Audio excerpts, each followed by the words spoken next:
1절로 3절입니다. 61장 1절로 3절 우리가 함께 읽도록 하겠습니다. 주 여호와의 영이 내게 내리셨으니 이는 여호와께서 내게 기름을 부으사 가난한 자에게 아름다운 소식을 전하게 하려 하심이라.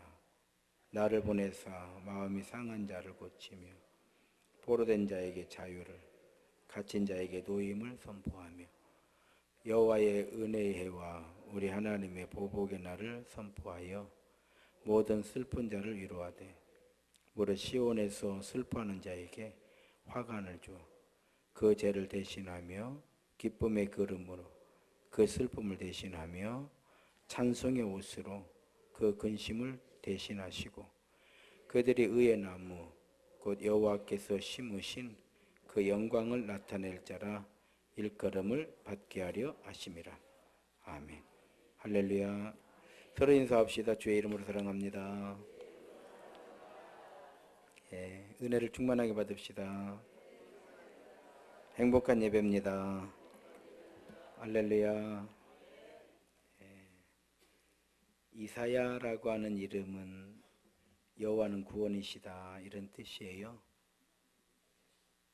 또 에레미야 선지자를 눈물의 선지자 그랬잖아요. 이사야 선지자를 희망의 선지자 이렇게 부릅니다. 이사야서는 66장이 돼요. 굉장히 양이 많죠. 4명의 왕을 섬겼던 선지자가 이사야예요. 그래서 이스라엘의 예루살렘의 죄악을 외쳤던 선지자이기도 하고요. 또 끝내는 예루살렘이 멸망할 것이다 이렇게 멸망을 외쳤던 선지자이기도 하고요. 또 예루살렘뿐만이 아니라 주변 근동의 나라들의 하나님의 심판을 예언했던 선지자이기도 하고요. 또 메시아가 오신다, 메시아를 예언했던 선지자이기도 하고요.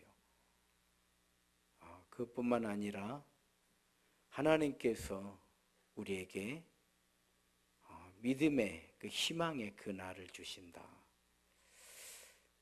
우리 새 하늘과 새 땅, 일어나 빛을 발하라. 이런 것들이 다 선지자 이사야가 외쳤던 외침들이에요. 그러다 보니까 양이 굉장히 많죠. 양이 굉장히 많아요.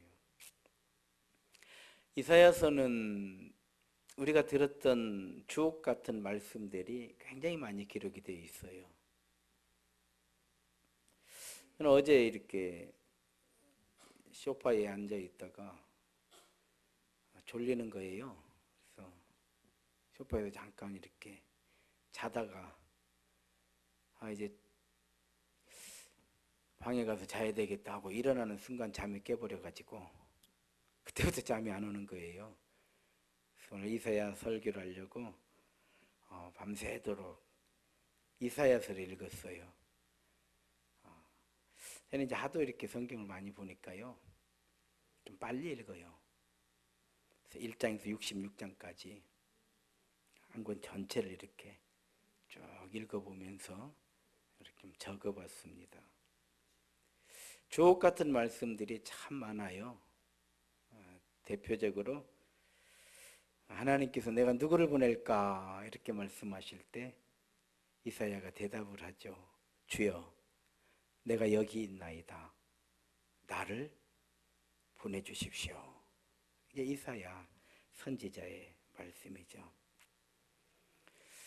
하나님께서 선지자 이사야에게 외치라 그러시는 거예요.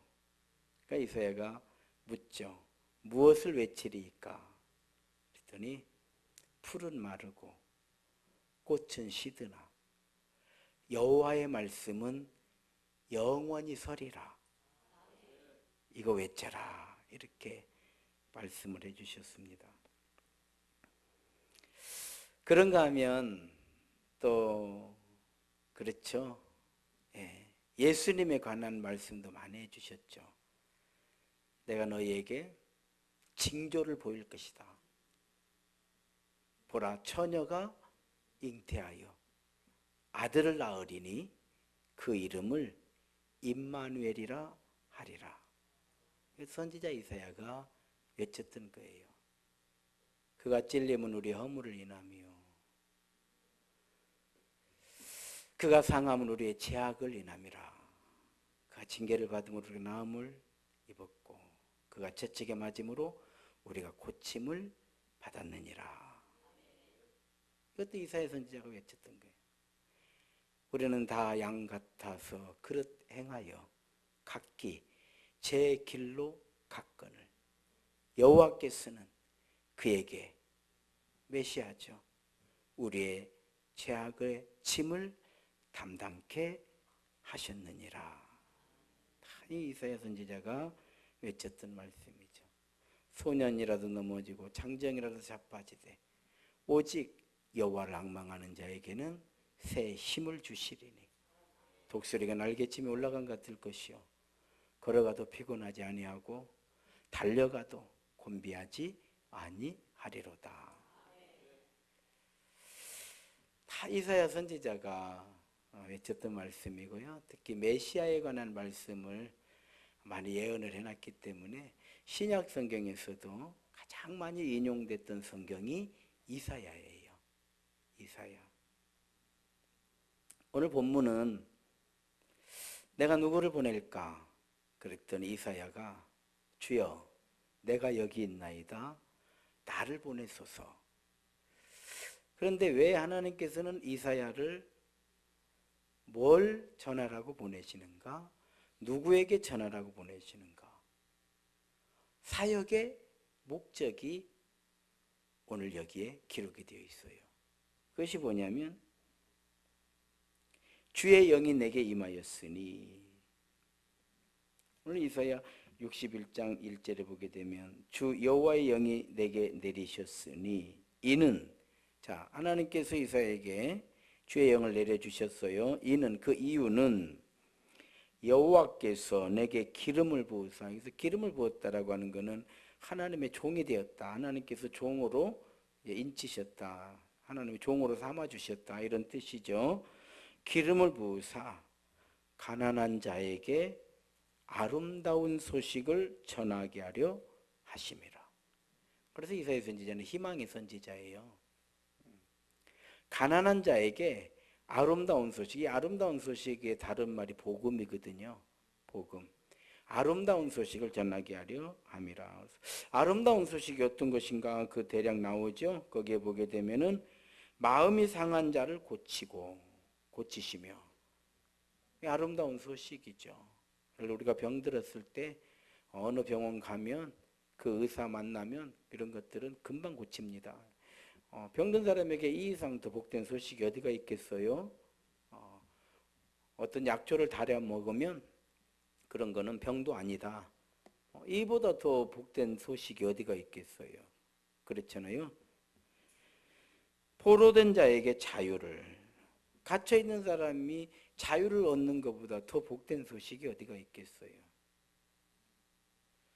갇힌 자에게 노임을 선포하며, 무릇 시온에서 슬퍼하는 자에게, 시온이라고 하는 건 크게는 예루살렘이고 성전이죠. 오늘 우리로 말하면 교회죠. 시온에서 슬퍼하는 자에게 화관을 주어. 화관을 줘. 그러니까 화관이라고 하는 것은 면류관이죠. 죄를 대신하게 하며, 죄라고 하는 것은 우리가 이제 큰 민족의 어떤 환난을 당했을 때 하나님 앞에서 회개하는 모습이거든요. 굵은 베옷을 입고 죄를 뒤집어 쓰고, 우리가 죄인입니다. 슬픈 기색을 하고 통곡을 하면서 기도라는 게 이 죄를 뒤집어 쓰는 거예요. 마치 우리가 그 요나서에 보게 되면 니느웨 성 사람들이 왕으로부터 어린아이까지 다 죄를 뒤집어 쓰고 하나님께 회개를 하게 되잖아요. 그러면서 하나님께서 니느웨 성을 심판을 면하게 해주시는 그런 이야기가 성경에 나오죠. 바로 그거예요. 죄를 대신해서 오히려 화관을 주어 그 죄를 대신하게 하며, 또 기쁨의 기름으로 슬픔을 대신하고, 찬송의 옷으로 근심을 대신하게 하시고. 자, 이게 선지자 이사야가 전해야 될 하나님의 말씀이었던 거예요. 이게 복음이에요. 그래서 하나님의 말씀, 복음이 정말 성령께서 우리 안에 뜨겁게 임하시면 이렇게 되죠. 화관으로 죄를 대신하게 하고요, 기름으로 슬픔을 대신하게 하고요, 찬송의 옷으로 근심을 대신하게 하시는 거죠. 즉 우리의 삶을 변화시키고, 우리 속사람부터 변화되는 거예요. 여러분, 겉사람은 아무리 해도 겉이 변해가지고는 사람은 변한 게 아니에요. 속이 변해야 사람은 변한 거예요. 그래서 우리도 한번 돌아볼 필요가 있어요. 끝까지 내 속이 변하지 않는다. 대단한 거죠. 강팍한 거예요. 겉은 그냥 세월에 따라서 늙어가는 거죠. 더 젊어질 수는 없어요. 그러나 겉사람은 후피하나 우리의 속은 날로 새롭도다. 이게 어떻게 되냐면 하나님의 영, 성령의 충만하심, 우리가 믿음의 주님을 온전케 하시는 이신 예수님 바라보고 나아갈 때 우리의 속사람이 변해요. 이 속사람이 변하지 않으면 그렇죠. 우리 전라도 말로 도루묵이에요. 도루묵인 거예요. 그래서 오늘 이사야 선지자를 통해서 우리의 삶을 이렇게 변화시켜 주신다는 거죠. 근데 더 중요한 건 왜 이렇게 하시느냐? 그 이유가 나오죠. 그들이 의의 나무, 거룩한 나무라 이 말이에요. 홀리우드, 의의 나무. 이게 헐리우드예요. 거룩한 나무. 그래서 이게 헐리우드는 유대인들이 만든 거잖아요. 그래서 헐리우드예요. 홀리우드, 거룩한 나무라는 뜻이에요. 사람들은 뭐 헐리우드 이렇게 하지만은 사실은 홀리우드예요. 거룩한 나무, 의의 나무. 여기는 이사야에 나오는 거예요. 헐리우드. 곧 여호와께서 심으신 그 영광을 나타낼 자라 일컬음을 받게 하려 하심이라. 그래서 우리들을 통해서 하나님께서 많은 은혜를 내려주시고 우리의 속사람을 변화시켜 주시고 죄 대신 화관을, 그렇죠, 슬픔 대신 기쁨을 이렇게 우리에게 입혀주시는 것은 하나님의 영광을 드러내게 하려는 것이다. 할렐루야.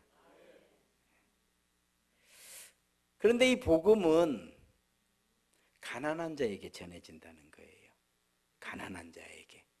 그래서 가난한 자에게 아름다운 소식을 전하게 하시려고. 부자는 안 됩니까? 이렇게 질문할 수 있겠잖아요. 그런 뜻의 가난이 아니죠. 그런 뜻의 가난이 아니에요. 부자냐 가난하냐, 배웠느냐 배우지 않았느냐, 사람을 구분하는 것이 아니고 사람을 차별하는 것이 아니라 복음이 필요한 자들에게 복음을 전할 때 복음이 필요한 자가 그거를 받는다라는 뜻이에요. 우리가 필요할 때 복음은 받아들이게 되어 있어요. 즉 우리가 살면서 하나님을 더 찾게 되고 하나님 말씀이 더 은혜가 되는 때가 있기 마련이에요. 우리가 매일 먹는 음식도 더 맛있고 더 감사하고 그럴 때가 있잖아요. 언제예요? 배가 고플 때. 제일 맛있는 음식은 배가 고플 때 먹는 거예요. 진수성찬이 아니에요. 그래서 가난한 자에게 복음을 전한다는 거예요.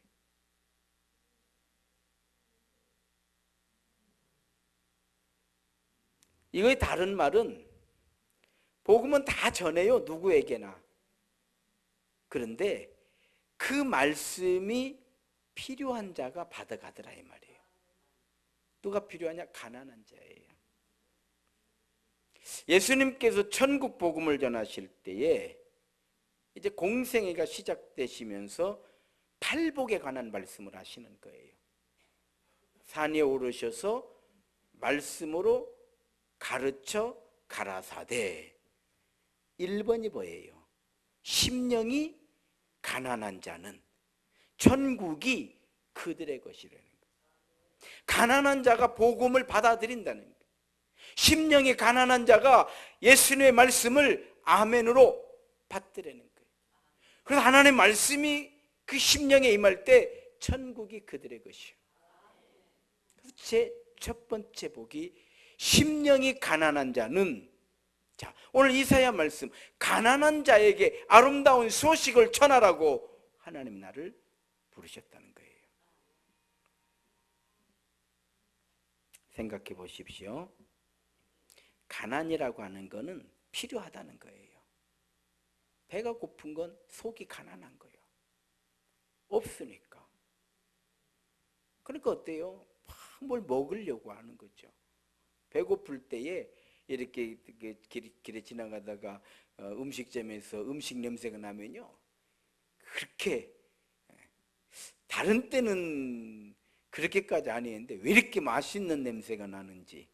그렇잖아요. 가난할 때. 그래서 가난이라고 하는 건 필요하다라는 거예요. 부자라고 하는 건 필요하지 않은 거예요. 배가 불러 있을 때는요, 식당에서 뭐 냄새 나면 오히려 역겨울 때도 있어요. 가난한 자는 찾을 거예요. 심령이 가난한 자는 내 심령을 채우기 위해서 진리를 찾을 거예요. 내 영혼을 위하여 무엇을 먹을 것인가를 찾을 거예요. 부자는 찾지 않을 거예요. 배가 고픈 사람은 먹을 것을 찾을 것이고, 배가 부른 사람은 찾지 않을 거예요. 가난한 자는 뭐라도 해야 돼요. 뭐라도 해야 돼요. 그러나 부자는 아무거나 하지 않아요. 가난한 자는 체면보다 필요를 채우는 것이 먼저예요. 체면이 밥 먹여주냐? 체면이 뭐 내 인생 살아주냐? 가난한 자는 그래요. 부자는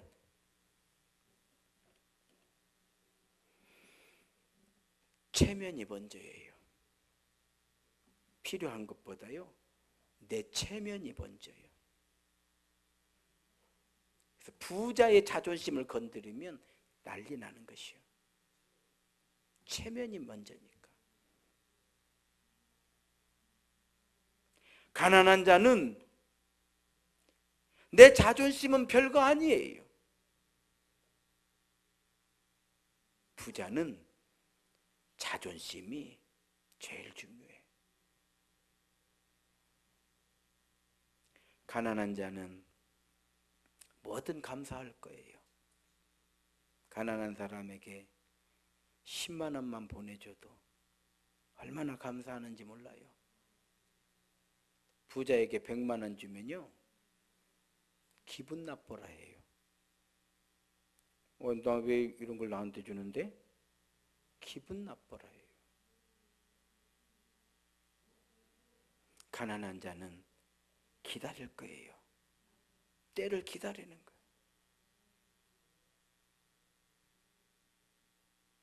나도 언젠가는 이 생활에서 벗어날 것이다. 기도할 거예요. 부자는 기다리지 않아요.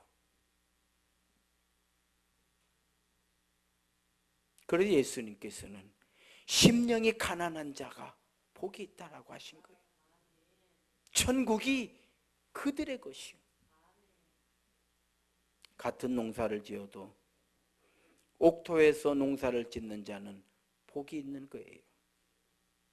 왜냐하면 농사 짓는 수고는 같지만 그 결과는 다르기 때문에 그런 거예요. 그러기에 예수님은 우리에게 씨 뿌리는 비유를 말씀해 주신 거예요.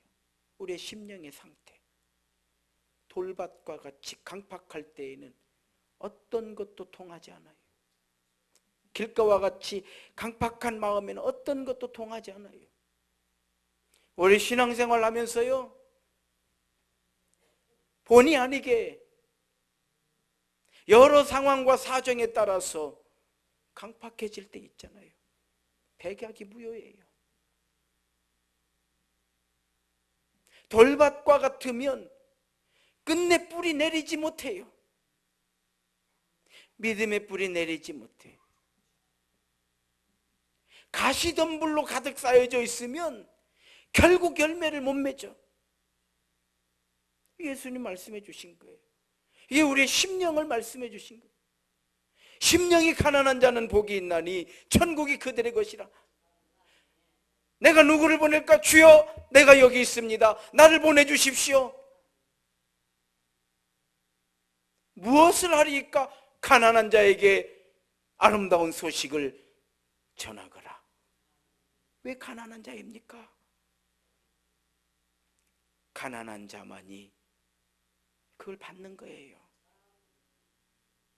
우리의 심령이 가난할 때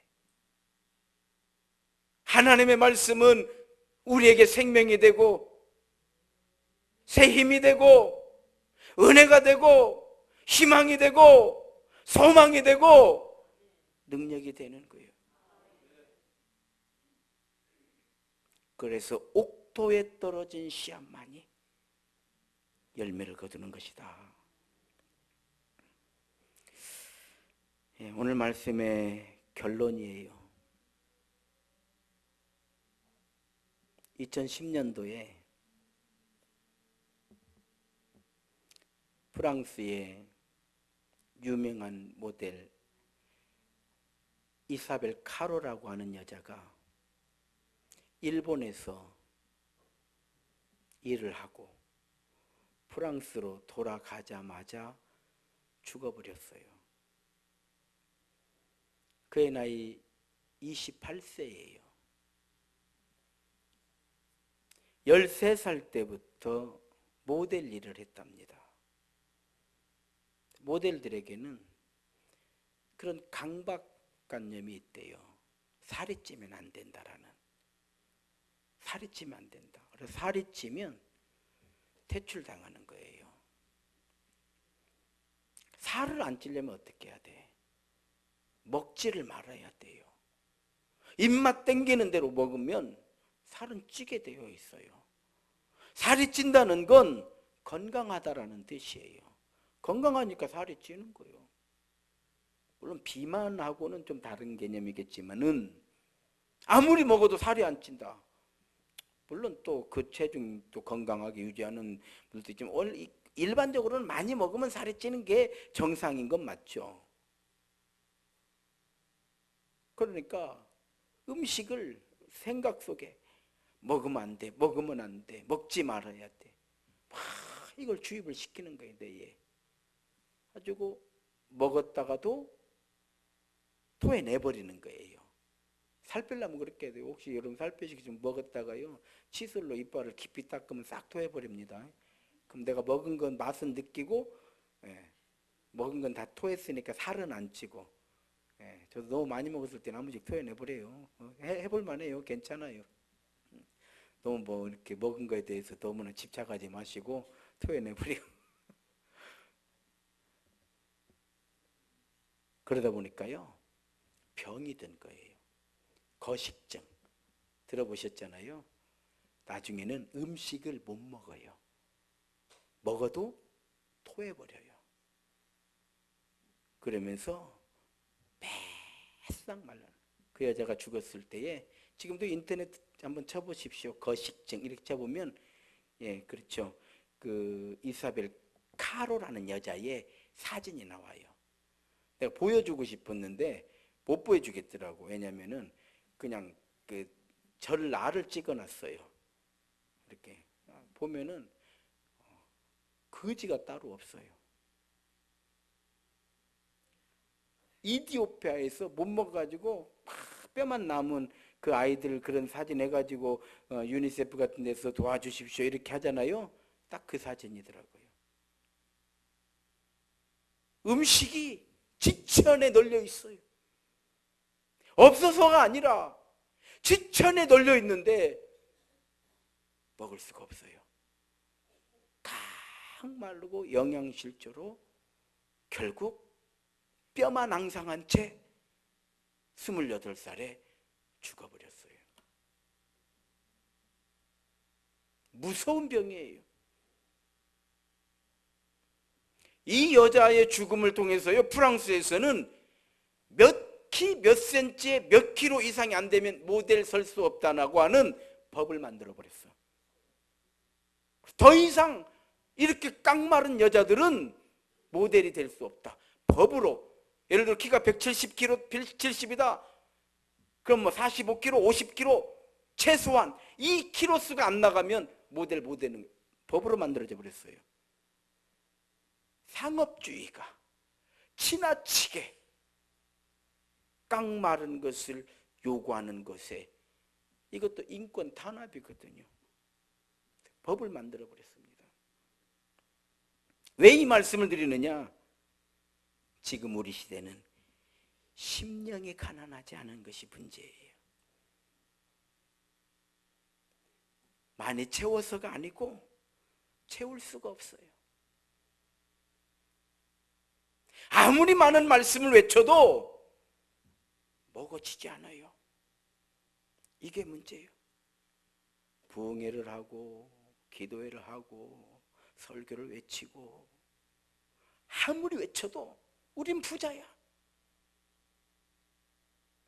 우린 부자이기 때문에 진수성찬을 깔아줘도 관심 없어요. 요즘 시대는 밥 좀 먹자고 오라고도 귀찮다고 안 가는 시대예요. 전에 같으면 밥 사준다고 하면은 세상에 그렇게 감사할 수가 없어. 지금은 아유 나도 좀 우리 후배들 좀 불러고 밥 좀 사주려고 했더니 안 온다고 했고 내가 성질 나버렸어. 무엇이 그렇게 귀찮은지. 지나치게 이기적인 그러한 시대를 우리가 살기 때문에 우리는 심령이 가난하질 않아요. 가난하질 않아.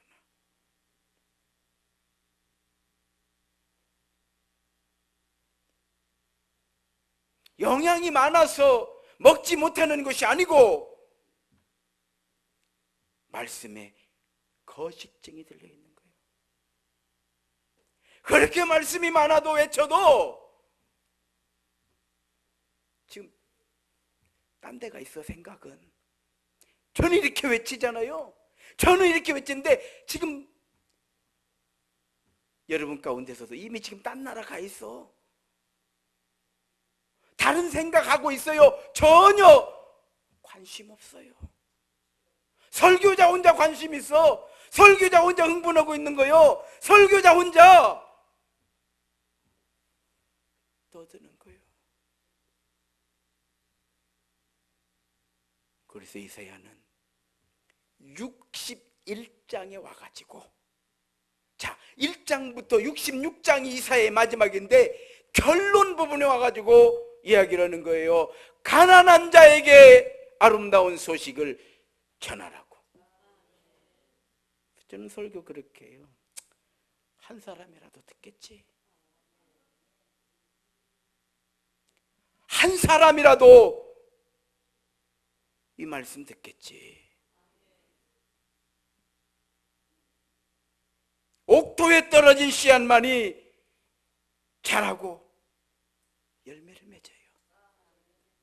여러분 어떻습니까? 어린아이 때에는 그렇게 교회 좋아하고 교회만 가자고 조르고 잘 자라는 거죠.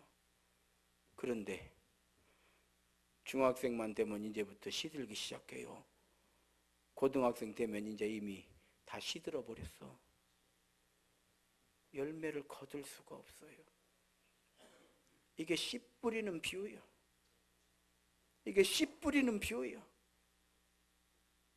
싹이 나는 것으로만, 싹이 나는 것이 농부의 목적이 아니요, 싹이 나서 자라서 열매를 맺어서 수확을 거둘 때 농부의 할 일은 다 한 거예요. 씨 뿌리는 이유요, 농사 짓는 목적이요. 우리는 싹만 보다 끝나버려.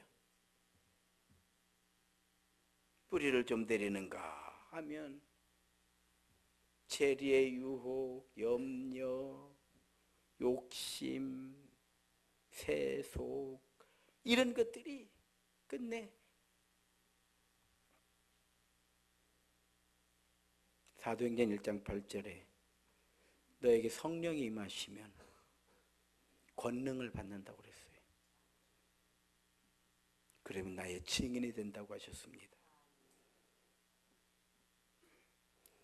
복음의 옥토는 심령이 가난한 거예요. 그래서 저녁에 잠이 안 올 때에도 그때 뭐 할 거예요? 하나님, 하나님, 우리는 하나님의 백성입니다. 하나님, 하나님. 어떤 상황 속에서도 믿음은 꼭 지키다가 하나님, 하나님, 하나님께서 기뻐하시는 일이 무엇일까요? 하나님을 생각할 때 우리의 심령은 옥토예요. 그럴 때 심령이 가난한 자는 복이 있나니 천국이 저희 것이라. 양식이 없는 인생은 곧 죽게 돼요. 육의 양식이 필요하고 마음의 양식이 필요하고 영의 양식이 필요해요. 육의 양식도 잘 먹고 마음의 양식도 잘 먹고 영의 양식도 잘 먹고 사는 삶의 모습이 바로 사도 요한이 기도하는 기도의 제목이에요. 내 영혼이 잘 되는 것처럼 내가 범사에 잘 되고 강건하기를 내가 기도하노라. 이제 먼저 내 마음을 옥토로 만들어 믿음에 복된 성도의 삶이 되기를 주님의 이름으로 축원합니다. 하나님 은혜 감사드립니다. 거룩하고 복된 주일, 가난한 자에게 아름다운 소식을 전하라고 하나님은 선지자 이사야를 불러주셨다고 하셨고, 예수님께서는 심령이 가난한 자는 복이 있나니 천국이 그들의 것이라 말씀해 주셨사온데, 오늘 우리들 심령이 부요해지지 않게 해주시고 가난해서 어떤 말씀이라도 나에게 은혜가 되고 교훈이 되고 새 힘이 되는 주의 은총을 우리 교회 가운데 더욱 충만하게 하여 주옵소서. 예수님 이름으로 기도 올리옵나이다. 다 같이 일어나셔서 우리 함께 찬양합니다.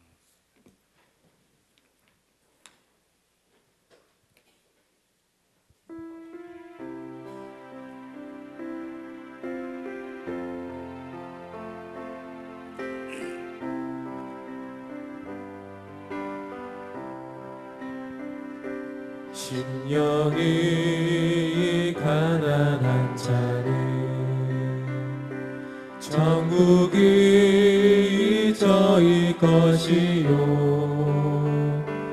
애통하는 자는 복 있네 위로를 받을 것이요, 온유한 자 복이